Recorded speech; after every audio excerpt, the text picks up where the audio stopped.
নানা কারণে শরীরে আয়রনের পরিমাণ বেড়ে যেতে পারে। আমরা জানি যে আয়রন আমাদের শরীরের জন্য অত্যন্ত দরকারি একটি মিনারেল বা খনিজ পদার্থ। কিন্তু এই মিনারেল আমাদের শরীরে অতিরিক্ত হয়ে গেলে কিন্তু বিপদ আছে। অতিরিক্ত কখন হতে পারে সেটা একটু বলে নেই। অতিরিক্ত হতে পারে যখন যদি আমরা একটি মানুষের প্রয়োজন নেই কিন্তু তাকে আয়রন ইনজেকশন দেওয়া হলো, তখন কিন্তু আয়রন অতিরিক্ত হয়ে যেতে পারে। কেউ যদি কন্টিনিউয়াস আয়রন খেতে থাকে, হয়তো তার প্রয়োজন নেই কিন্তু তবুও সে আয়রন খাচ্ছে, সেক্ষেত্রে আয়রন অতিরিক্ত হতে পারে। যারা থ্যালাসেমিয়ার রোগী তাদেরকে প্রচুর ব্লাড ট্রান্সফিউশন নিতে হয়। এটি হচ্ছে একটি বড় কারণ আয়রন বেড়ে যাওয়ার।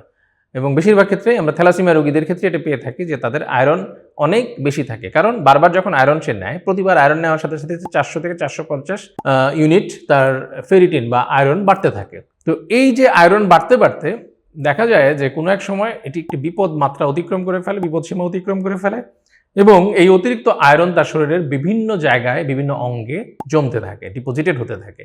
জমতে থাকলে যেটা হয়, সেই অর্গানগুলো বা অঙ্গগুলো ঠিকভাবে কাজ করতে পারে না। যেমন আমাদের শরীরের বিভিন্ন গ্ল্যান্ড আছে, হরমোন গ্রন্থি আছে, সেগুলোকে সেগুলোতে গিয়ে যদি সে ডিপোজিট হয় বা জমে যায়, তাহলে সেই অর্গানগুলো বা সেই গ্ল্যান্ডগুলো যদি ঠিকভাবে কাজ করতে না পারে, তাহলে কিন্তু আমাদের শরীরে হরমোনের এক ধরনের ভারসাম্যহীনতা দেখা যাবে যে তার গ্রোথ হচ্ছে না ঠিক মতো।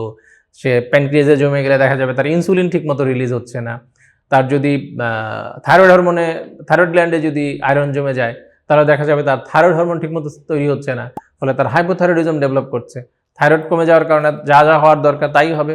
যদি আপনার প্যানক্রিয়াসে জমে গিয়ে যদি ইনসুলিন ঠিকমতো রিলিজ না হয়, তাহলে তার ডায়াবেটিস হবে। তো আয়রন অতিরিক্ত হওয়ার তাহলে এগুলোই হচ্ছে কারণ। এর পাশাপাশি আরেকটি কারণ আছে, যদিও এটি রেয়ার, কিন্তু এটিও হতে পারে। সেটি হচ্ছে জন্মগতভাবেই কারো কারো শরীরে আয়রন বেশি হতে পারে।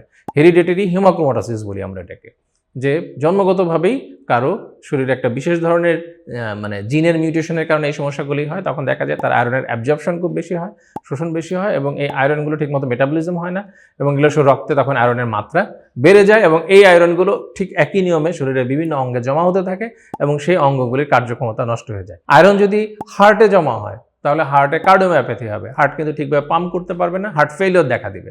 যদি লিভারে জমা হয়, তাহলে লিভার ঠিকমতো কাজ করতে পারবে না, এবং লিভার সিরোসিস হতে পারে। এবং এটা আমরা কিন্তু যাদের হিমোক্রোমাটোসিস আছে বা আয়রন ওভারলোড আছে, তাদের ক্ষেত্রে কিন্তু আমরা এই দুটো জিনিস প্রায় পাই।